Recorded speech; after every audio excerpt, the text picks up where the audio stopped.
নমস্কার, আমি সনত কুমার চক্রবর্তী, পূর্ব মেদিনীপুর জেলার পাঁশকুড়া থানার অন্তর্গত আমার বাড়ি। আমি দীর্ঘ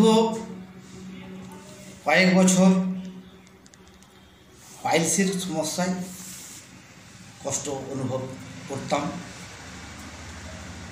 তো পাইলসের জন্য আমি যখনই এলোপ্যাথিক মেডিসিন ব্যবহার করতাম তখনই আমি সুস্থ থাকতাম। এইভাবে বহুদিন কেটে যায়। এরপরে আমার একজন ব্যক্তির সঙ্গে গোবিন্দ সাউ, তো ওনার সঙ্গে একবার পরিচয় হওয়ার পর উনি আমাকে এই ডিপর্বটা খাওয়ার জন্য আমাকে উনি বলেন।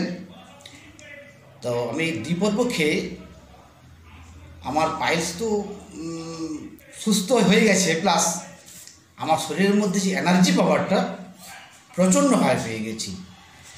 তো এই প্রোডাক্টটি আনার জন্য আমি দেব কেয়ারকে ধন্যবাদ জানাচ্ছি।